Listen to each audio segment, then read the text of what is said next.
Israel और Iran के बीच युद्ध का फ्रंट फिर से खुल सकता है और ऐसा बहुत ही जल्द होने की आशंका है।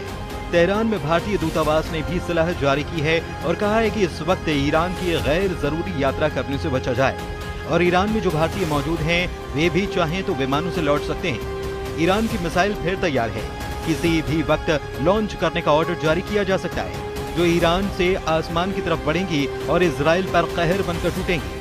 वहीं इसराइल के फाइटर जेट्स को भी किसी भी नए मिशन पर भेजा जा सकता है। इसराइल के हवाई अड्डों पर लड़ाकू पायलट बैटल रेडी किए जा चुके हैं। ईरान में नए टारगेट सेट हैं, बस नेतन्याहू से हमले का ऑर्डर आना बाकी है। क्या युद्ध को लेकर अगले 24 घंटे में कुछ बड़ा होने वाला है?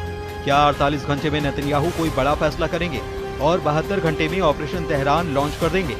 ईरान और इसराइल के बीच अगले 100 घंटे बहुत अहम होने वाले हैं। ईरान पर हमला हुआ तो फिर दहलेगा तेल अवीव और हाइफा, या फिर ईरान पर पहले कर देगा इसराइल हमला। बारूद के ढेर पर बैठा पश्चिम एशिया युद्ध के दूसरे राउंड को लेकर डरा हुआ है, क्योंकि 1 महीने पहले ही दुनिया ने खुद को तीसरे विश्व युद्ध के करीब देखा है और ये खौफ अभी फिर से उबाल ले रहा है। ये दोनों तस्वीरें इस वक्त दुनिया में युद्ध का एक नया सायरन फिर से बजा रही हैं, क्योंकि तेहरान में भारतीय दूतावास ने एक बहुत जरूरी सलाह जारी कर दी है। ये सलाह एक बड़ी वार्निंग बनकर आई है।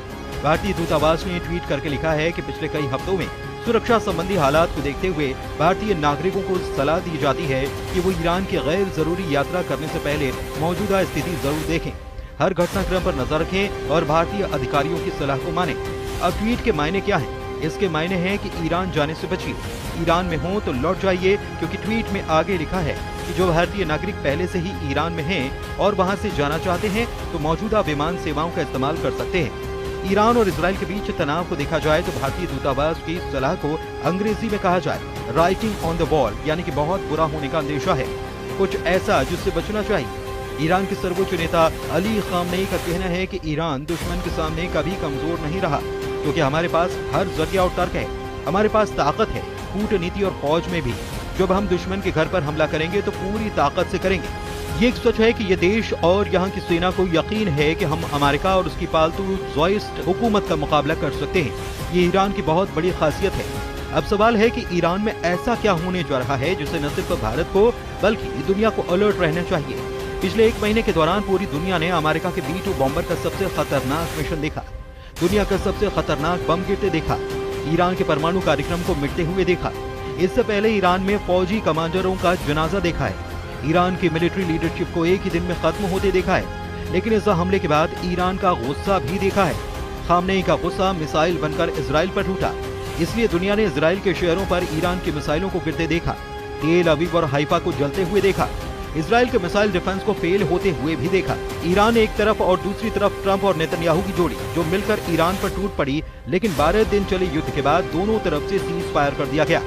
इजराइल के पीएम बेंजामिन नेतन्याहू का दावा है कि राष्ट्रपति ट्रंप और मैं हमेशा शक्ति के साथ शांति की बात करते हैं, पहले शक्ति आती और फिर शांति आती है। हमें उम्मीद है कि हम बहुत जल्द ही इसे हासिल करेंगे।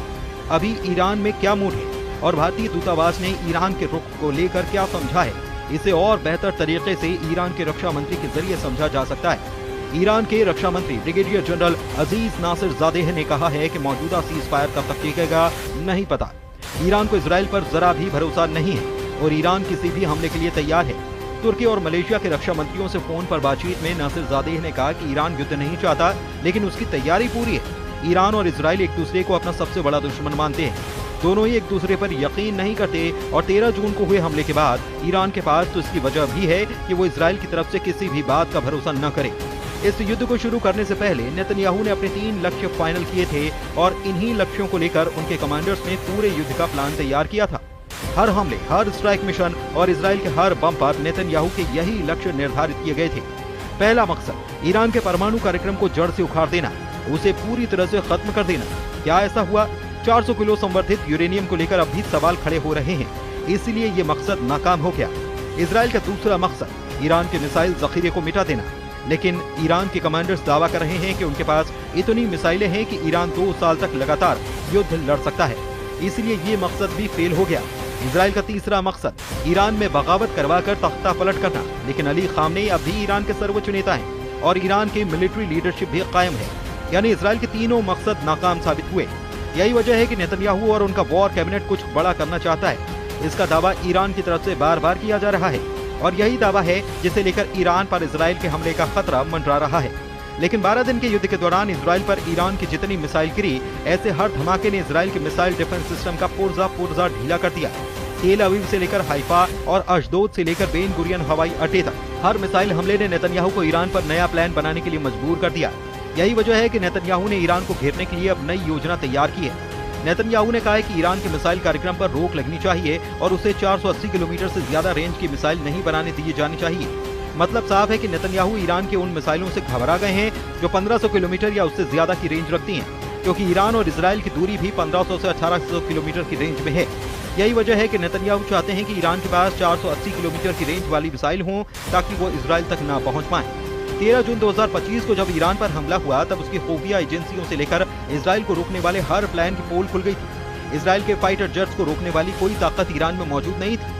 ईरान का आसमान इजराइल की वायु सेना के लिए खुला मैदान साबित हुआ और यही वजह है कि नेतन्याहू ने जो टारगेट एयरपोर्ट को दिए थे उस हर ठिकाने पर बमबारी की गई और नुकसान भी जबरदस्त पहुंचाया गया, क्योंकि 13 जून के बाद हमले में मिलिट्री कमांडर और वैज्ञानिकों के अलावा 1000 से ज्यादा लोगों की मौत हुई।